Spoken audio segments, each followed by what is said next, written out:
on se retrouve aujourd'hui pour une nouvelle présentation. Je vais vous parler de 3 des lectures que j'ai fait dans le cadre du Cold Winter Challenge et dans le cadre du PLIB pour l'une d'elles. La première lecture dont j'ai envie de vous parler, il s'agit de Sauvage de Jamie Bradbury que vous avez vu passer dans un vlog, mon vlog du mois de décembre, puisque je l'ai fini en fait mi-décembre. Je suis pas revenue depuis vous en parler et c'est bien dommage. En fait c'est un roman qui m'a un peu, enfin pas qu'un peu, je pense qu'il m'a chamboulée et j'ai pas réussi à déterminer sur le moment et même après coup si j'ai aimé ou pas et à quel point je l'ai aimé si c'est le cas. Maintenant avec du recul je pense vraiment que j'ai beaucoup aimé ce roman, ça a été une lecture très forte.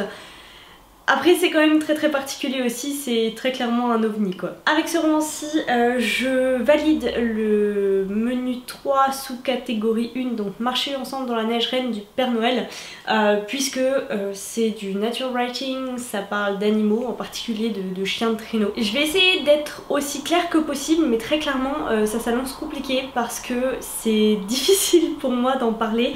J'ai pris quelques notes, j'ai lu d'autres avis pour essayer de bien formuler, de bien comprendre ce que j'ai ressenti pendant cette lecture. N'empêche que c'est possible que ça rende un petit peu fouillis. La première chose qui m'a marquée dans ce roman, c'est la narration qui est quand même très particulière puisqu'il s'agit d'une narration à la première personne du singulier, au présent de l'indicatif, ce qui est moi pas le genre de livre que j'ai l'habitude de lire puisque généralement le temps le plus utilisé c'est quand même le passé avec imparfait, passé simple. Bon là on est sur sur présent et passé composé, ça marche très bien. Et l'autre particularité c'est qu'il n'y a pas de... Alors il y a des dialogues mais il n'y a aucun tiré quadratin, tout est inclus directement et parfois c'est un peu compliqué de voir quel est le dialogue direct et le dialogue rapporté. Donc voilà, ça déjà ça peut être assez perturbant. Donc on va suivre complètement, s'immerger intensément dans les pensées de Tracy qui a 17 ans et dont le rêve le plus grand, le plus important, ce qui porte vraiment sa vie, c'est d'être musher à la suite de son père. Musher c'est chef de traîneau hein, on va dire, donc l'idée c'est d'en vivre, d'être musher professionnel. À l'école ça se passe pas très bien, elle a un rapport aux autres assez particulier. Et on comprend petit à petit que tout ça a un lien avec sa mère, qu'elles ont un peu le même don qui est lié au sang. Je vais pas aller plus loin parce que la partie là est quand même très particulière et je pense que ça peut vraiment désarçonner hein. Par contre c'est tout ce qui est partie fantastique en fait, c'est vraiment du fantastique au sens où on sait pas trop où s'arrête la réalité et où commence la partie vraiment spéciale on va dire. J'ai beaucoup aimé le concept en fait vraiment en absorbant du sang, les liens du sang, de connaître les gens intimement, profondément, ça j'ai trouvé ça super intéressant.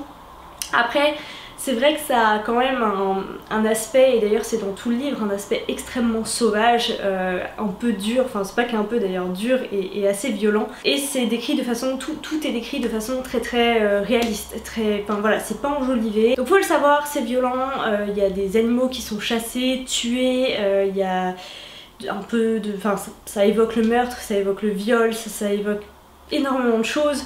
Tout ça dans ce petit roman.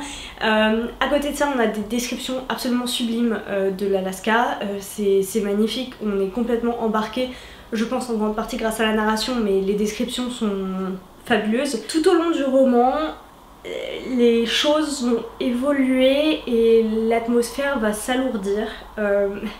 Ça vient progressivement mais par touche ça devient très sombre, dur, je vous l'ai déjà dit, ça devient angoissant, ça devient vraiment oppressant. On sent dès le début en fait que ça va mal se passer. À un moment ou à un autre ça va mal se passer.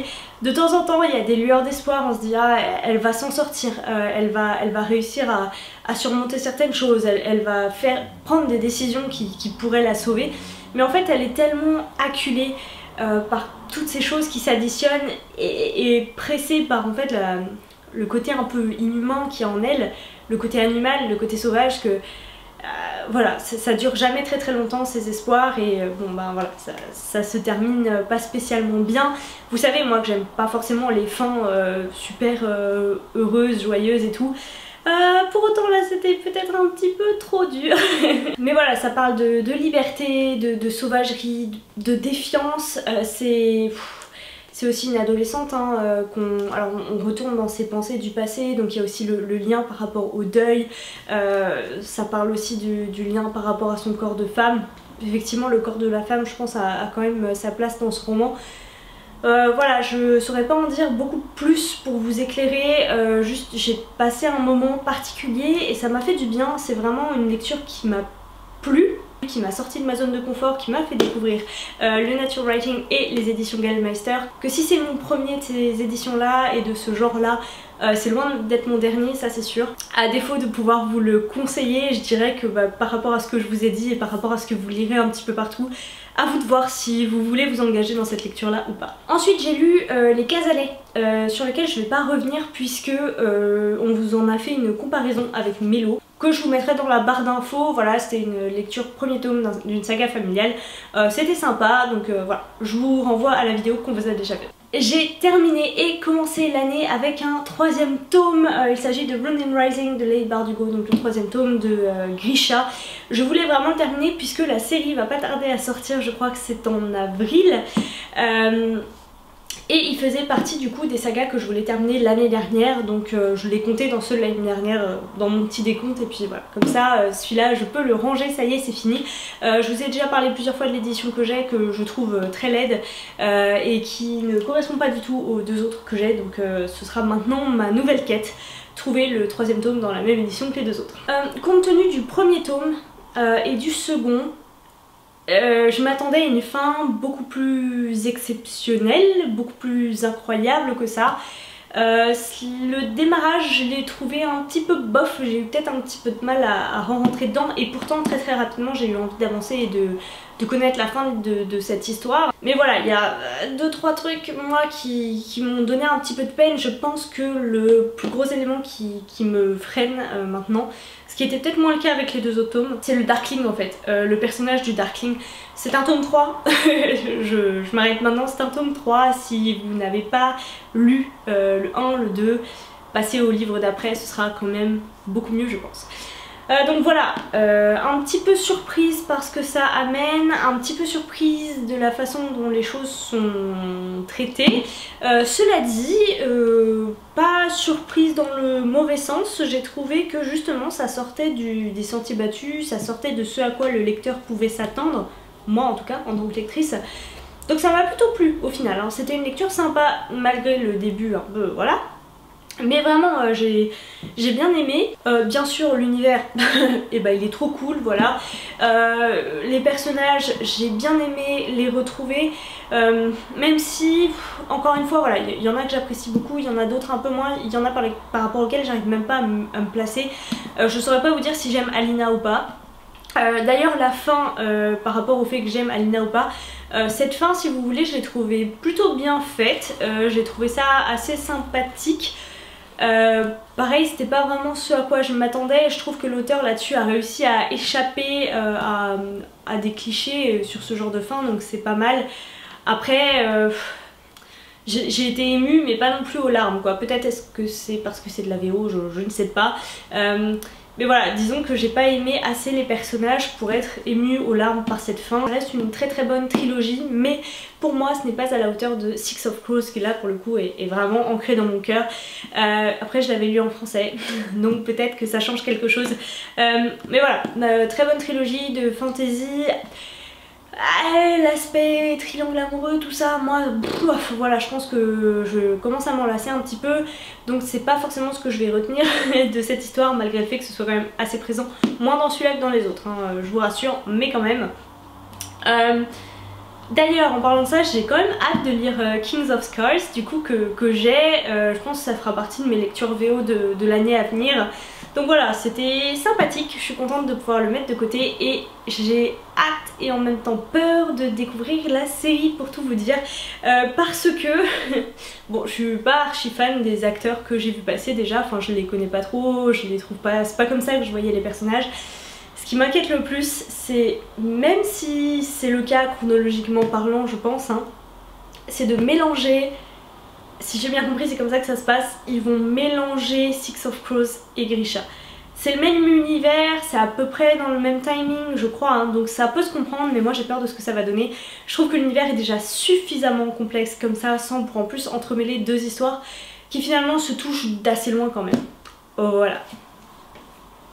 Si vous l'avez lu, n'hésitez pas à venir me dire en commentaire ce que vous en avez pensé, bien sûr, comme à chaque fois, je vous attends là-bas.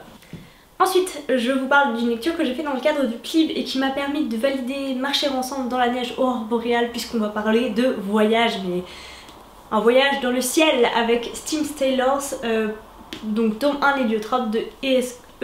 Green, qui est française, hein, puisqu'on parle du PLIB. Ce roman va peut-être faire partie de mes finalistes. Voilà, j'ai encore quelques lectures à faire avant de me décider sur mes finalistes, ça va être très dur. Mais je pense vraiment que j'ai été assez embarquée. L'histoire m'a suffisamment plu. La qualité de la plume, la qualité de l'univers me suffisent moi pour dire que par rapport à d'autres que j'ai lus, j'ai très envie de le voir continuer sa route vers la finale. Déjà on va commencer par l'univers. Moi, à partir du moment où vous me dites pirates du ciel, sur des vaisseaux volants du coup, entre des îles, après une grande fracture qui a séparé deux mondes qui à la base étaient, on va dire pas dirigés du tout, mais dans lequel on pouvait trouver des alchimistes qui proposaient des inventions absolument formidables, alchimistes qui ont disparu, que dans ce monde il y a des personnes qui sont des irréguliers qui sont plus ou moins chassés, mais qui ont des dons très particuliers, pour l'instant j'en connais pas beaucoup, mais bon, qui ont des dons très particuliers, que sur les différentes îles qu'on va visiter lors de notre voyage, on trouve différents peuples, différentes cultures, différentes façons de vivre, qu'il y a aussi le bas monde qui est un peu la lie du coup, hein, voilà, ils sont complètement abandonnés, c'est la famine, c'est horrible. Mais franchement vous m'avez conquise, pas besoin d'aller plus loin. Donc voilà, rien que le pitch là me plaisait déjà beaucoup. Moi il faisait de l'œil depuis un petit moment, donc je suis très contente de l'avoir lu. J'ai trouvé en plus que la quête du coup dans laquelle on va suivre une jeune fille, je me souviens plus de son âge, ça c'est peut-être un petit point, voilà, je me souviens plus de son âge mais bon, dans laquelle on va la suivre est plutôt bien menée, les rebondissements sont intéressants. Donc voilà, jusque là, moi je trouve que ça fait un très bon roman. Alors là je pense qu'on peut parler de jeunesse, ouais il me semble, il n'y a pas encore ce qu'il faut pour faire du young adulte, tant mieux, et franchement je l'ai trouvé très cool. Les personnages, je les ai beaucoup aimés, j'ai passé un très bon moment avec eux, même si je trouve qu'il y en a certains qui virent un petit peu sur le cliché. On a une héroïne qui est quand même un peu naïve, on a, enfin un peu trop hein, pour moi, on a le bad boy, on a l'homme un peu bourru que tout le monde évite mais au grand cœur. Donc rien que pour ces trois persos, et j'ai pas été creusée très loin pour cela, j'ai trouvé qu'il y avait quelques petits clichés qui traînaient. Pour autant, je les ai adorés, alors pas que ces trois-là, hein, mais tous l'ensemble de l'équipage de l'héliotrope, puisqu'on va suivre notamment cet équipage-là au travers de leur quête. Je les ai beaucoup aimés, je trouve qu'il y a des petites touches d'humour, je trouve que voilà, c'est frais, c'est sympa comme tout. Moi ça m'a fait penser, alors à ceux qui l'ont lu, je vous pose la même question. J'ai déjà posé la question à l'auteur qui m'a dit que non, il n'y avait pas d'inspiration. Mais dites-moi si ça vous y a fait penser. Moi j'ai très fort pensé au Château dans le ciel de Miyazaki avec la troupe de pirates de l'air. Et j'ai trouvé que c'était voilà, un peu le même esprit. C'est-à-dire que ce sont des pirates, donc en soi leur objectif hein, c'est s'enrichir. Mais à côté de ça, ils sont là et ils peuvent suivre une autre quête et... voilà, enfin moi j'adore le Château dans le ciel, j'ai adoré les pirates du ciel du Château dans le ciel, donc du coup forcément je pense que avant même de commencer j'aimais déjà cela à moitié.